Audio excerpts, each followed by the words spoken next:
자, 오늘은 여러분 2018년 종료주일을 맞게 됩니다. 그리고 이제 이 종료주일은 고난주간이 시작된다는 것을 또 우리에게 알려주죠. 그래서 월요일부터는 이제 우리가 고난주간을 지키게 됩니다.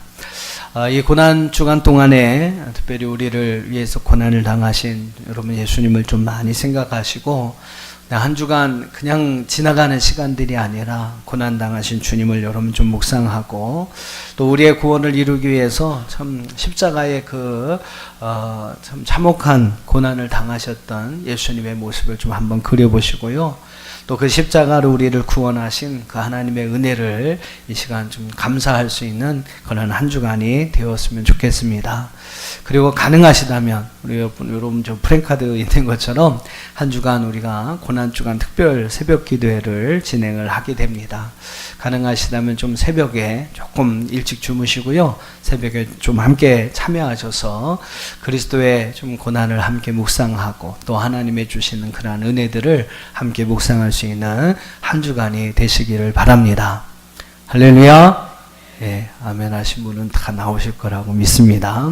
예, 제가 출석 체크도 할 거예요. 누가 나오시나 이게 출석 체크도 할 거니까 한 주간 좀 여러분 한번 좀 새벽을 깨워보셨으면 좋겠습니다. 특별히 또 저희가 부활주일 끝나고 4월 2일부터 춘계 대신방을 진행을 합니다. 특별히 여러분 가정마다 하나님께서는 여러분이 준비한 만큼 또 여러분이 기도한 만큼 또 여러분의 가정을 축복해 주실 겁니다. 또 한 주간 우리 대신방을 위해서 특별히 또 준비하며 기도하는 그러한 기도의 시간도 함께 갖습니다.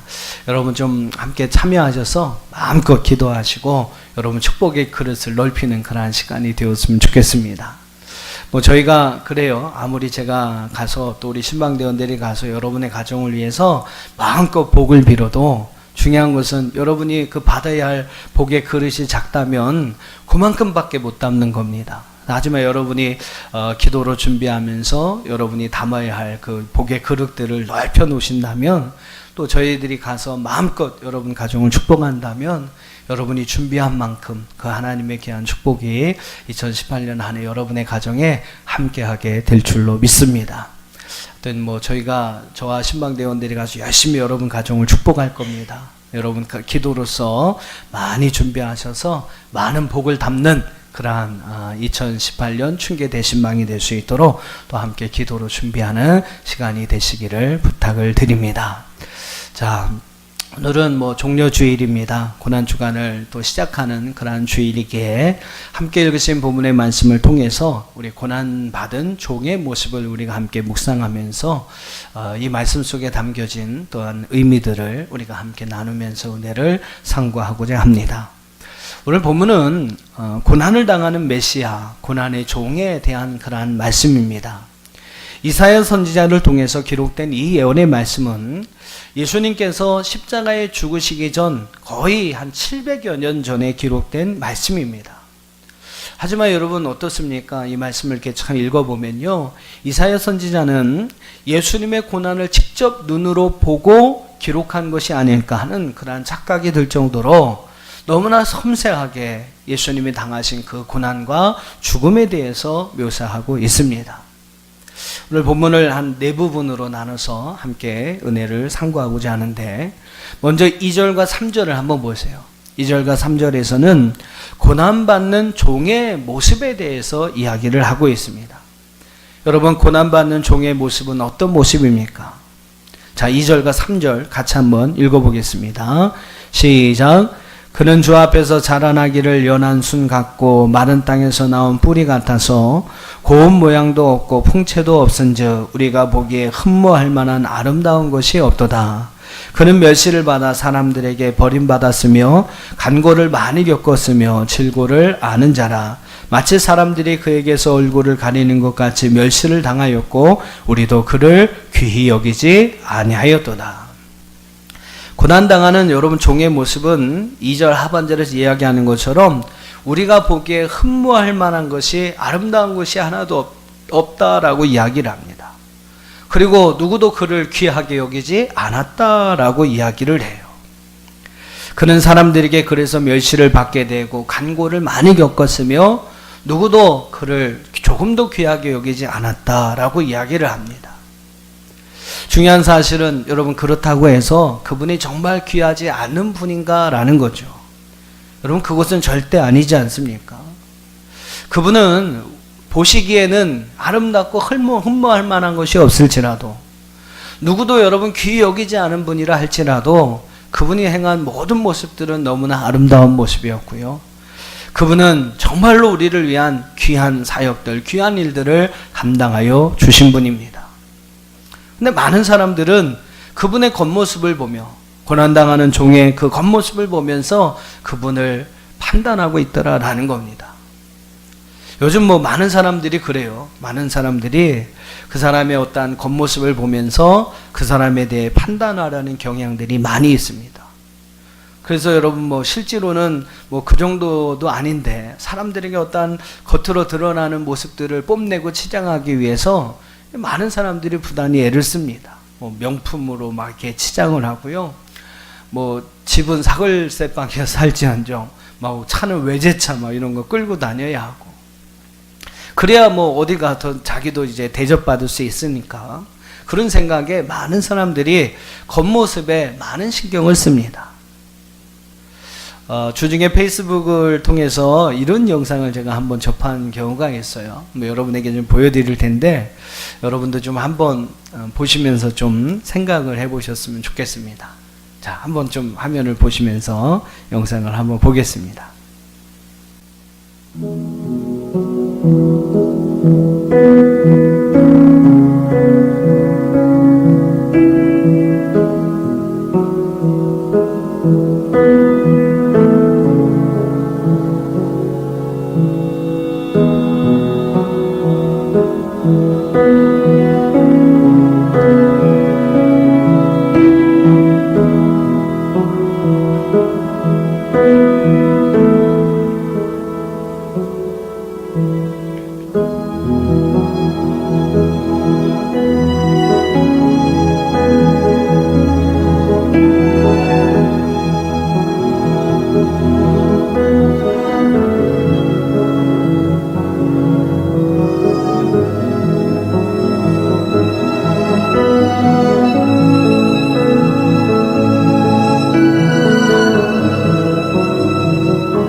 우리의 모습이 이렇지는 않습니까?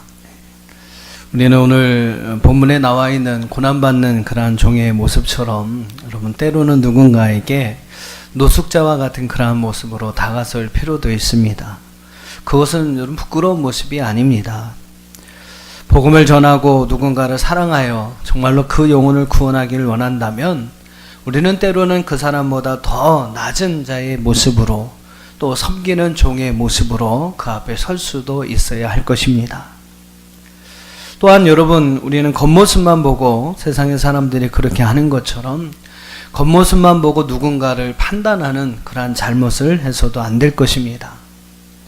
미국의 그 대학교 그 역사 가운데 아주 그 스탠포드 대학에 세워지게 된 아주 유명한 일화가 있습니다. 빛바랜 원피스, 줄무늬 원피스를 입은 할머니와 이제 옷이 다 드러난 낡은 정장을 입은 한 할아버지가 보스턴역에 내립니다. 이 노 부부는 이제 하버드 대학의 이제 총장 사무실을 찾아갑니다. 주춤주춤 걸어서 그곳을 찾아갑니다. 비서는 들어오는 이 촌스러운 시골뜨기 두 노인네를 보면서 하버드에 별 볼 일이 없는 그런 사람으로 판단하면서 얼굴을 찌푸립니다. 노부부가 이야기하죠. 총장님을 뵈러 왔습니다. 아, 총장님 바쁘셔서 만날 수 없습니다. 비서가 딱 잘라 이야기를 합니다. 아, 그러면 시간이 가능하실 때까지 기다리겠습니다. 비서는 노부부가 좀 있으면 돌아가겠거니 하면서 한 4시간 정도를 이제 무시하고 방치해 둡니다. 그럼에도 불구하고 노부부가 돌아가지 않으니까 이제 좀 비서가 지쳐서 이제 마침내 이제 총장에게 이야기를 해봅니다. 그래서 잠깐 만나주셔야 돌아갈 것 같습니다. 비서가 총장에게 이야기하니까 총장은 마지못해서 이렇게 나옵니다. 할머니가 그 나오는 총장에게 이야기를 합니다. 저희에게 하버드를 1년 동안 다녔던 아들이 하나 있었습니다. 그 애는 하버드를 아주 사랑했죠. 참 여기를 학교에 다니면서 참 행복해 했습니다. 근데 약 1년 전에 사고로 세상을 떠났습니다. 그래서 저와 남편은 캠퍼스에 그 내에 그 아이를 위한 기념물을 세웠으면 합니다. 총장은 전혀 꿈쩍도 감동도 하지 않습니다. 오히려 퉁명스럽게 이야기를 합니다. 할머님, 하버드를 다니다가 죽은 사람들을 위한 동상을 세울 거면 아마 이곳은 공동묘지가 될 것입니다. 그게 아닙니다, 총장님. 할머니가 얼른 해명하며 이야기합니다. 동상을 세우려는 것이 아니라 건물 하나를 기증할까 합니다. 총장은 이렇게 눈을 위아래로 이렇게 훑어보면서 그 낡은 줄무늬 원피스 또 올이 다 드러난 그 촌스러운 양복을 입은 그 노인들을 번갈아가며 보면서 큰 소리로 말합니다. 건물이라뇨. 건물 하나 짓는데 비용이 얼마나 드는지 알고는 아십니까? 이 하버드의 건물을 모두 짓는데 750만 달러가 넘게 들었습니다. 큰 소리를 칩니다. 할머니는 잠시 생각에 잠깁니다. 총장은 드디어 이 노부부를 쫓아낼 수 있겠구나라고 생각을 하게 되죠. 잠시 후 할머니는 할아버지를 보면서 이렇게 이야기를 해요. 아, 그 정도 금액이면 대학 하나를 세울 수 있나 보네요. 그럼 우리가 그냥 하나 만들어 봅시다. 노신사는 고개를 끄덕이고요. 그 길로 노부부는 총장실을 떠납니다. 릴랜드 스탠포드 부부는요, 그 길로 하버드를 나가서 곡장 캘리포니아 팔로 알토라는 곳으로 갑니다.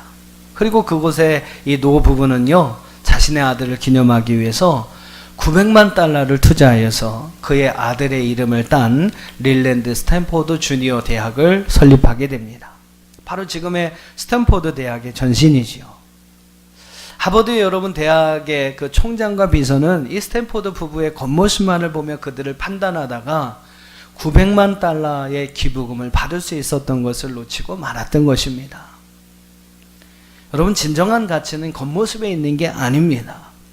고난의 종의 모습은 우리가 흠모할 만한 아름다운 것이 없었습니다. 누구도 귀히 여길 만한 그러한 모습이 아니었습니다. 하지만 여러분, 그분이 결국 우리의 죄를 사하시고 또 우리를 구원하여 주시는 거죠. 진정한 가치는 겉모습에서 드러나는 것이 아닐 것입니다. 겉모습으로 판단하여 상대방을 여러분 대하지 마세요. 성경에 참 좋은 표현이 나옵니다. 어떤 표현이 한번 따라해 보실까요? 죽게 하듯 하라. 예, 다시 한번 죽게 하듯 하라. 예, 누군가에게 여러분 정말로 주님을 대하듯이 할 수가 있다면, 누군가에게 여러분 어떤 이제 상대방을 대할 때에 정말로 주님을 대하듯이 우리가 행할 수 있다면 그 사람을 통해서 또 하나님은 또 다른 아름다운 은혜를 우리 모두에게 허락해 주실 것입니다. 죽게 하듯 하라. 여러분 누군가를 대하실 때에 그의 겉모습이 아니라 그 모습이 어떻든 주님을 대한다는 그러한 모습으로 그 사람을 대할 수 있는 저와 여러분의 그러한 삶의 모습이 될 수 있기를 주님의 이름으로 축복합니다. 또 4절과 5절을 한번 보세요. 4절과 5절은 그분이 담당하신 고난의 내용에 대해서 이야기를 합니다. 자, 4절과 5절을 한번 같이 읽어보겠습니다. 시작.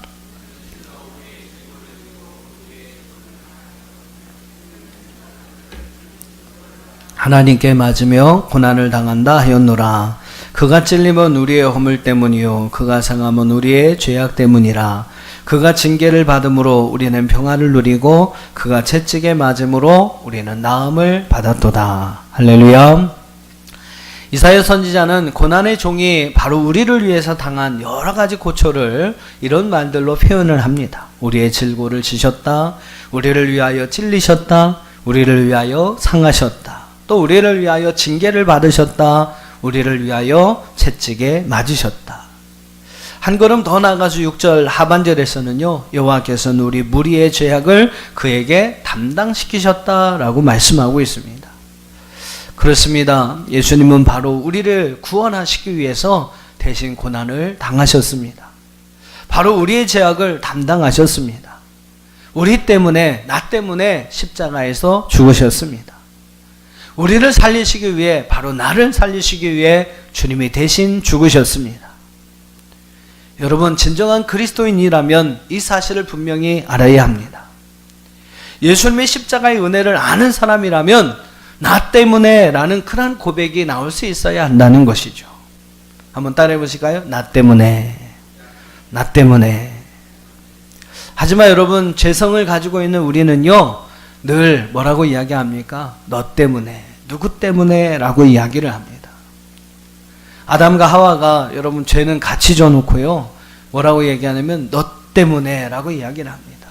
아담은 하와 때문에, 하와는 하나님이 창조하신 저 뱀 때문에 라고 이야기를 하죠. 그것이 바로 죄악의 본성을 가지고 있는 우리들의 모습입니다. 우리는 늘 그렇게 이야기합니다. 누구 때문에, 남편 때문에, 자식 때문에, 이웃집에 누구 때문에, 가족 중에 누구 때문에. 그러면서 여러분 투덜거리기에 바쁘다는 것이죠. 매일매일 남의 탓만 하다가요, 인생을 마무리하는 그러한 사람들은 바로 십자가의 은혜를 알지 못하는 사람들입니다. 참된 그리스도인이라면 나 때문에 라고 고백할 수 있어야 합니다. 여러분이 우리를 대신하여 십자가에 죽으신 그 주님의 은혜를 아는 사람이라면 나 때문에 라고 고백하면서 우리는 하나님 앞에 먼저 엎드려 기도하며 기도할 수 있는 사람이 되어야 합니다. 그것이 여러분 진정한 그리스도인의 모습인 것이죠. 설령 나 때문이 아니라 할지라도 되어지는 모든 진행되는 모습들이 설령 진정한 의미에서 내가 원인이 아닐지라도 여러분, 내가 먼저 하나님 앞에 회개하는 마음으로 엎드려서 기도할 수 있는 것, 나라 민족을 위해서, 또 여러분 누군가를 위하여 충고할 수 있는 것, 이것이 바로 진정한 그리스도인의 모습인 줄 믿습니다. 그리스도가 나 때문에 이러한 고난을 당하셨다는 사실을 기억하면서 여러분 입술에 나 때문에 라는 그러한 고백과 함께 늘 하나님 앞에 엎드려 기도할 수 있는, 저와 먼저 여러분 우리가 회개할 수 있는 저와 여러분이 될 수 있기를 주님의 이름으로 축원합니다. 세 번째로 7절과 8절 말씀을 한번 보세요. 7절과 8절 말씀은 고난받은 그 종은 이제 멸시를 당할 때 어떻게 대항을 했느냐, 멸시를 당할 때 어떻게 했느냐라는 내용이 나옵니다. 7절과 8절 같이 한번 읽어보겠습니다. 시작. 당하여 괴로울 때에도 그의 입을 열지 아니하였으며 마치 도수장으로 끌려가는 어린 양과 털 깎는 자 앞에 잠잠한 양같이 그의 입을 열지 아니하였도다. 그는 곤욕과 신문을 당하고 끌려갔으나 그 세대 중에 누가 생각하기를 그가 살아있는 자들의 땅에서 꺼내짐은 마땅히 형벌 받을 내 백성의 허물 때문이라 하였으리요. 그 무수한 그러한 고난이 있었음에도 불구하고 그 고난 받는 종은 어떤 모습이었습니까? 전혀 조금도 항변하지 않았다라는 것이죠. 사람들이 없는 죄를 만들어서 모욕하고 채찍질을 할 때에 여러분, 예수님은 입도 열지 않으셨습니다.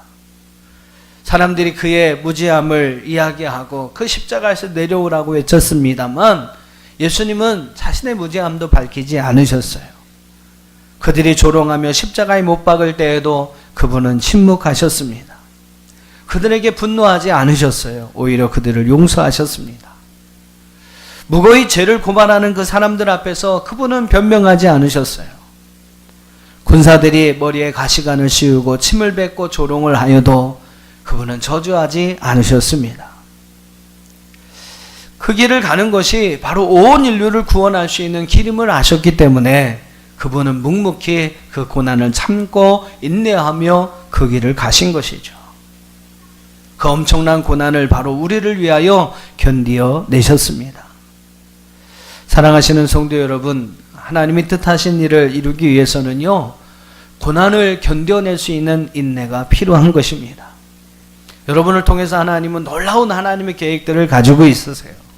근데 여러분, 그 일들을 이뤄가기 위해서는 반드시 여러분 고난이라는 것이 필요한 겁니다. 그 고난을 잘 견뎌낼 수 있는 인내를 통해서 하나님은 우리를 통해 하나님의 뜻하신 그 모든 일들을 이루어 가신다는 거예요. 여러분, 고난 앞에서 여러분이 포기하고 그 고난과 어려움 앞에서 여러분이 절망하고 낙심한다면 여러분을 통해 이루실 하나님의 계획하신 그 모든 일들을 이루어갈 수 없다라는 것입니다. 우리는 고난을 통과해서 하나님이 주시는 그 값진 열매를 얻을 수 있어야 합니다. 하지만 여러분, 많은 사람들이 어떻습니까? 고난 없는, 인내 없는 좋은 열매만을 거두기를 원하는 것이죠. 여러분, 사실상 그런 건 없어요. 여러분, 여름에 그 뜨거운 태양빛을 잘 이겨내고 견뎌낸 열매만이 가을에 풍성하고 아주 달고 맛있는 그러한 열매로 결실할 수가 있는 것입니다. 고난을 통해서 여러분 얻어지는 영광만이 진짜 영광인데 많은 사람들은 고난 없는, 인내 없는 영광을 구하려고 합니다. 하지만 여러분, 세상에 그런 것은 없는 것이죠.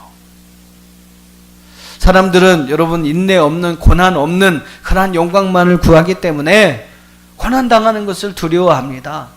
가능하면 여러분 고난을 좀 피해갔으면 하는 것이 바로 우리의 마음이고 우리의 모습이죠. 그러나 사랑하는 성도 여러분, 고난 당하는 것을 두려워하지 마십시오. 그 고난 뒤에는 하나님의 영광이 있습니다. 그 고난을 잘 참고 인내하고 나가면 거기에 여러분 값진 열매가 있는 줄로 믿습니다. 이스라엘 백성들은요, 40년이 넘는 그 시간 동안 광야를 다녀야만 했습니다. 하지만 여러분, 그들 가운데 불기둥, 구름기둥, 즉 하나님의 임재를 상징하는 그런 하나님의 은혜가 그들 가운데 함께 계셨어요. 그럴 때 여러분 어땠습니까? 비록 그들이 걸어가고 있는 그 자리는 광야였습니다만 그것은 광야라고 하기보다는 하나님과 지금 내가 함께하고 있는 자리다. 하나님이 나와 함께하고 있다는 사실을 분명하게 기억할 수 있는 바로 은혜의 장소였다라는 것입니다. 사랑하는 여러분, 고난을 당하는 것을 두려워하지 마십시오.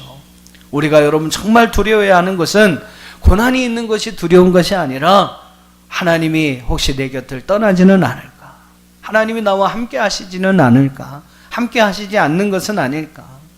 성령께서 나를 버리시는 것은 아닐까? 여러분, 우리가 정말 두려워해야 하는 것은 바로 이것이라는 거예요. 하나님이 나와 함께 하시지 않는 것. 고난이 두려운 게 아닙니다. 다윗의 여러분 두려움이 무엇이었습니까? 우리 한번 시편 51편 10절과 11절을 한번 보겠습니다. 다윗의 그 고백인데요. 시편 51편 10절과 11절 같이 화면 보시면서 읽어보겠습니다. 바꿔주세요. 시편 51편 10절과 11절인데 좀 만들어 놔주세요. 제가 알아듣지를 않았나 보네. 제가 한번 읽어드리겠습니다. 다윗의 고백입니다. 하나님이여 내 속에 정한 마음을 창조하시고 내 안에 정직한 영을 새롭게 하소서. 나를 주 앞에서 쫓아내지 마시며 주의 성령을 내게서 거두지 마옵소서. 다윗이 여러분 다윗의 두려움은요 고난당하는 것이 아니었습니다. 하나님이 나와 함께 하시지 않으면 어떡하나, 내가 나를 주 앞에서 쫓아내시면 어떡하나, 주의 성령을 내게서 걷어가시면 어떡하나. 하나님이 나와 함께 하신다는 사실을 여러분 잃어버리는 거, 하나님이 나와 함께 하시지 않는 거, 여러분 그것이 다윗에게 두려운 것이었어요. 소망하고 여러분 기도합니다. 늘 하나님이 나와 함께 하신다는 사실을 여러분 꼭 기억하시면서 고난 속에서도 여러 가지 어려움 속에서도 절대로 절망하거나 낙심하지 마시고 오히려 여러분 감사하고 기뻐하면서 할렐루야, 그 고난을 통해서 더 아름다운 열매들을 맺어갈 수 있는 저와 여러분이 될 수 있기를 주님의 이름으로 축원합니다. 자, 마지막으로 12절 말씀을 한번 보세요. 12절은 그 고난의 종이 누릴 결말에 대해서 우리에게 이야기합니다. 고난당하는 종의 결말은 여러분 어떻게 됩니까? 12절 한번 읽어보시죠. 시작.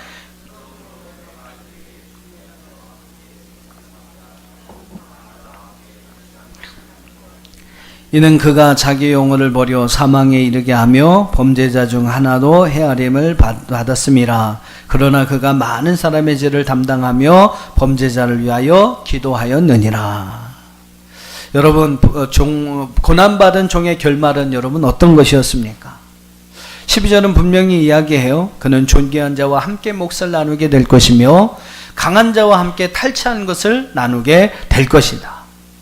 자기 영혼을 버려서 사망에 이르게 된 대가가 여러분 무엇이었습니까? 범죄자 중 하나로 헤아림을 받아 십자가의 고통을 받아 죽음을 당한 그 대가가 여러분 무엇이었습니까? 12절은 우리에게 분명하게 이야기해요. 그는 존귀한 자와 함께 몫을 나누게 될 것이고 강한 자와 함께 그 탈취한 것을 나누게 될 것이다. 사랑하는 성도 여러분, 하나님은 절대로 주를 위하여 고난당하는 자를 그냥 버려두지 아니하십니다. 반드시 여러분 그를 영광의 자리에 앉혀주신다는 것이죠. 예수님도 여러분 산상보훈의 말씀을 통해서 우리에게 분명히 말씀합니다. 마태복음 5장 11절과 12절 말씀해 보니까 나로 말미암아 너희를 욕하고 박해하고 거짓으로 너희를 거슬려 모든 악한 말을 할 때에 너희에게 복이 있나니 기뻐하고 즐거워하라. 하늘에서 너희의 상이 큼이라. 너희 전에 있던 선지자들도 이같이 박해하였느니라. 할렐루야. 주님 때문에 당하는, 복음 때문에 당하는 박해와 고난이 있을 때 오히려 그것이 우리에게 복이 된다고 합니다. 그래서 여러분 기뻐하고 즐거워하라. 그것이 바로 하늘에서 너희의 상이 될 것이다. 한번 따라해 보실까요? 하나님께는 공짜가 없습니다.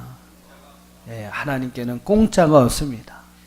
하나님을 위해서 여러분 수고한 것, 정말로 복음을 위해 수고한 것, 주님의 몸된 교회를 위해서 여러분 헌신한 것, 때로는 그것 때문에 박해를 받고 어려움을 당하고 고난을 받는 것, 하나님은 절대로 잊어버리지 아니하십니다.